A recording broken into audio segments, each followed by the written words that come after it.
11 शिवांगी को होश आना।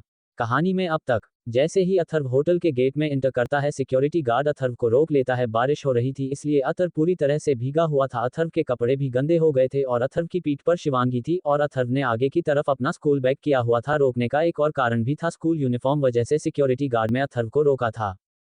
अब आगे अथर्व सिक्योरिटी गार्ड के पास चला जाता है। अथर्व को देखकर सिक्योरिटी गार्ड अथर्व पूछता है, तुम यहाँ क्या कर रहे हो और तुम्हारे पीठ पर ये लड़की कौन है? क्योंकि शिवांगी का चेहरा उसके बालों से ढका हुआ था, पर कोई भी आम आदमी अथर्व की हालत देखता सबसे पहले यही सवाल पूछेगा। बाहर बारिश अभी भी हो रही है और अथर्व अभी भी बारिश में भीगते हुए ही सिक्योरिटी गार्ड को जवाब देता है। सबसे पहले अथर्व सिक्योरिटी गार्ड को बताता है, यह मेरी दोस्त है और मेरा नाम अथर्व है। फिर सिक्योरिटी गार्ड अथर्व से पूछता है, इतनी बारिश में इस लड़की को पीठ पर क्यों टांगा हुआ है?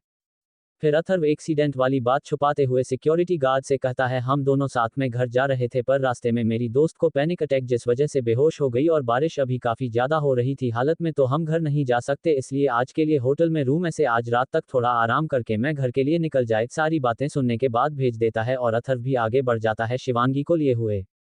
जिस होटल में अथर्व आया है वो होटल कपूर ग्रुप का ही है, होटल सनशाइन। ये एक काफी लग्जूरियस होटल है। थोड़ी ही देर में अथर्व होटल के अंदर प्रवेश करता है। बारिश की वजह से प्यार नहीं था, क्योंकि सभी सिक्योरिटी गार्ड सिक्योरिटी रूम में बारिश बंद होने का वेट कर रहे हैं, जिसे आसानी से होटल के अंदर प्रवेश कर जाता है और सीधा रिसेप्शनिस्ट के पास जाता है। रिसेप्शनिस्ट भी को अथर्व बड़ी अजीब नजरों से। अथर्व के कपड़े काफी पुराने, दूसरा बारिश की वजह से पूरी तरह से गीले हो चुके हैं, ऊपर थोड़े बहुत मिट्टी भी लगी हुई है। एक और रीजन है, अथर्व की पीठ पर शिवांगी को देखकर रिसेप्शनिस्ट भी अथर्व को अजीब नजरों से देखती हैं। लड़की के कपड़े काफी ब्रांडेड है, इस वजह से रिसेप्शनिस्ट शिवांगी के कपड़े देखकर को कुछ नहीं कहती हैं। फिर शिवांगी होटल सनशाइन में आई है, चेहरे पर हमेशा मास्क लगाकर रखती थी, जिस वजह से होटल के कर्मचारी शिवांगी को नहीं पहचानते हैं। फिर अथर्व रिसेप्शनिस्ट का नाम देखकर की पोलाइट अंदाज में कहता है, मिस पायल हमें एक रूम चाहिए। फिर रिसेप्शनिस्ट अथर्व से पूछता हूँ कैसा रूम चाहिए आपको? सो फिर अथर्व शिवांगी की कंडीशन को देखते लग्जूरियस रूम बुक करवा लेता है, जिसमें इन सारी फैसिलिटी है। रिसेप्शनिस्ट भी अथर्व के कहे अनुसार रूम बुक कर देती है और साथ में अथर्व पायल से अपने और शिवांगी के लिए कपड़े भी मंगवाता है, क्योंकि की बारिश की वजह से दोनों के कपड़े भीग चुके हैं। पायल थोड़ी देर रुकने का कहकर कॉल करके एक स्टाफ को बुलाती है, उसे कुछ इंस्ट्रक्शन देती है, जिससे थोड़ी ही देर में 2 जोड़ी कपड़े लेकर आ जाती है। क्योंकि अथर्व ने पहले ही सिस्टम से पूछकर शिवांगी के साइज के कपड़े मंगवा लिए थे, जिससे शिवांगी को उन कपड़ों में कोई प्रॉब्लम नहीं। और सिस्टम को ये सब शिवांगी के बारे में इसलिए पता क्योंकि थोड़ी देर पहले सिस्टम ने शिवांगी की बॉडी को स्कैन किया था, एक्सीडेंट हुआ था और शिवांगी बेहोशी थी। कपड़े लेने के बाद अथर्व पायल से पूछता है, इन कपड़ों और रूम का बिल कितना हुआ है? पायल भी अथर्व को बता देती है, सर आपको 1 लाख रुपए रूम के 50,000 रुपए कपड़ों का पेमेंट करना होगा। अथर्व भी जल्दी से शिवांगी के पास से अपना मोबाइल पायल की मदद से निकलता है, जल्दी ही 1.5 लाख रुपए की पेमेंट कर देता है। साथ में पायल से ये भी कहता है, हम दोनों बारिश में भीग गए हैं, इसलिए पहले आप हमारे कपड़ों का चेंज करने का इंतजाम कर दीजिए, जिसके बाद हम हमारे रूम में जा सकते हैं। पायल से ये भी कहता है, आपकी स्टाफ को भी साथ में भेज दीजिएगा जो मेरी दोस्त के कपड़े चेंज कर दें। पायल भी अथर्व से कहती है कि जैसा आपका कहे सर। पहले तो अथर्व को रूम की चाबी देती हैं और फिर अपने स्टाफ मेंबर को कहती है, तुम सर के साथ जाओ और मैं के कपड़े बदलने में उनकी हेल्प करो। फिर अथर्व पायल से कहता है, मुझे तुम मेरे नाम से भी बुला सकती हो, मेरा नाम अथर्व है। पायल भी कहती है, ओके सर।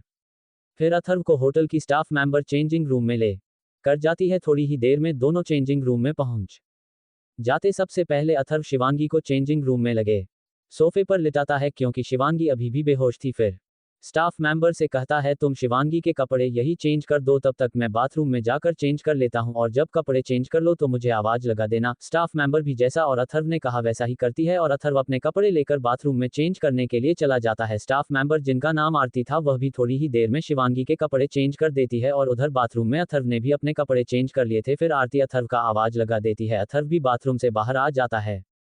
जैसे ही बाथरूम का दरवाजा खोलना है और बाहर अपने कदम रखता है, आरती की नज़र भी नज़र पर जाती है, क्योंकि बाथरूम के दरवाजे खोलने की आवाज़ आरती में सुन ली थी। एक पल के लिए तो आरती अथर्व को देखते ही रह जाती है, क्योंकि उन कपड़ों में अथर्व काफ़ी हैंडसम लग रहा था। आपकी आवाज़ सुनकर आरती अपने होश में आती है। फिर अथर्व से कहती है, सर मैम के कपड़े चेंज कर दिए हैं, अब आप अपने रूम में जा सकते हैं। फिर आरती से कहता है, दोनों के गीले कपड़े वॉश करवा देना, सुबह जाते वक्त ले लेंगे, और जो भी पेमेंट हो मुझे बता देना, मैं तुम्हें पेमेंट कर दूंगा। फिर आरती भी कहती है, ठीक है सर। और साथ में अथर्व को ये भी बता देते हैं कि आपको कौन से फ्लोर पर जाना है, आपका कौन सा रूम नंबर है। अथर्व भी आरती के इंस्ट्रक्शन को फॉलो करते हुए चेंजिंग रूम से निकल जाता है और आरती यह भी कहते हैं तुम में एक मोबाइल फोन है जिससे आपको कुछ भी ऑर्डर करना हो तो आप ऑर्डर कर सकते हो, जानकारी देने के लिए धन्यवाद। और शिवांगी को लेकर अपने रूम की तरफ निकल जाता है। थोड़ी ही देर में लिफ्ट से सेकंड फ्लोर पर पहुंच जाता है। नंबर 205 में अथर्व ने एक ही रूम बुक किया है क्योंकि शिवांगी अभी बेहोश है। और जैसे ही अथर्व रूम में कदम रखता है, अथर्व की पीठ की गर्मी के कारण शिवांगी को होश आने लगता है। अभी तक अथर्व नहीं शिवांगी पर ध्यान नहीं दिया था। अथर्व तो की खूबसूरती देखने में खोया था क्योंकि रूम था ही इतना खूबसूरत।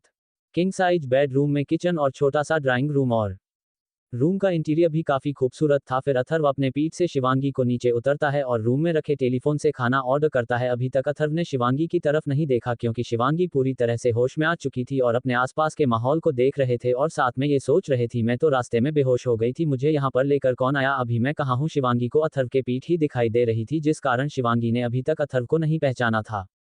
फिर जैसे ही अथर्व पीछे मुड़ता है तो देखा है शिवांगी होश में आ चुकी है। अथर्व को देखकर शिवांगी पहचान जाती है, ये तो 12th क्लास का स्टूडेंट अथर्व है। फिर अथर्व भी कहता है शिवांगी मैं आप ठीक है, शिवांगी भी कहती है मैं ठीक हूँ। फिर अथर्व से पूछता है मैं यहाँ कैसे आई, और साथ में ये भी पूछती है मेरे कपड़े चेंज किसने किए। अथर्व में से कहता है मैं आपको सब कुछ बताऊंगा, मैंने खाना ऑर्डर कर दिया, नहीं खाना आएगा, सबसे पहले आप खाना खा लीजिएगा नहीं तो आपकी तबीयत और खराब हो जाएगी। शिवांगी भी आगे कुछ नहीं रहती, उसे भी पता है अगर खाना खाकर दवाई नहीं तो तबीयत और खराब हो सकती है। थोड़ी ही देर कमरे की बेल बजती है, फिर जाकर अथर्व दरवाजा खोलाता है और वेटर खाना लेकर कमरे के अंदर आता है और पास में ही रखी टेबल पर खाना लगाकर चला जाता है। फिर अथर्व और शिवानी दोनों साथ मिलकर खाना खाते हैं। इतनी देर में खाना खत्म हो सारे बर्तन होटल के स्टाफ मेंबर को उठाने के लिए कॉल कर बोलता है, थोड़ी देर में स्टाफ मेंबर बर्तन उठाकर ले जाता है। फिर शिवांगी अथर्व से कहती है मैं कहाँ हूँ, खाने के बाद पहले से अच्छा फील कर रही हैं क्या। अथर्व बता देगा शिवांगी को उसकी बीमारी का राज, कैसी होगी ड्रग्स की वजह से शिवांगी की हालत खराब। जानने के लिए पढ़ते रहिए माय आई सिस्टम सिर्फ पॉकेट नॉवल पर।